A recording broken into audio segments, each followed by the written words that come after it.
دل میں سختی نہ ہو، نمبر 2 ہماری زبان میں شدت نہ ہو۔ جب یہ 2 چیزیں آتی ہیں نا تو اس کا نقصان کیا ہوتا ہے؟ میں قرآن کریم کی آیت پڑھتا ہوں۔ اللہ رب العزت اپنے پیغمبر حضرت محمد صلی اللہ علیہ وسلم فرما رہے ہیں، لو کنت فظا غلیظ القلب لانفضوا من حولک۔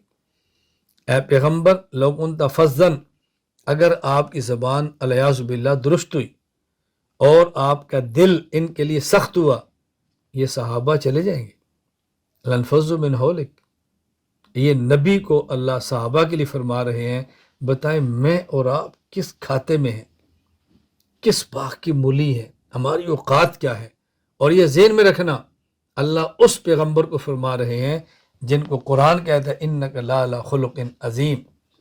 قرآن کہتا ہے لقد کان لکم فی رسول اللہ اسوہ۔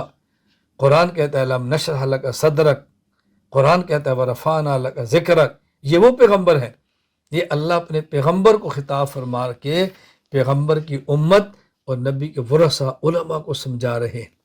کیا آپ نے کام کرنا ہے تو پھر دل بھی بڑا رکھو اور اپنی زبان بھی نرم رکھو، تو آپ دیکھو کس طرح آپ کے شاگردوں کا، مریدین کا، معتقدین کا حلقہ آپ کے ساتھ رہے گا۔ اللہ تعالیٰ ہمیں یہ باتیں سمجھنے کی توفیق عطا فرمائے۔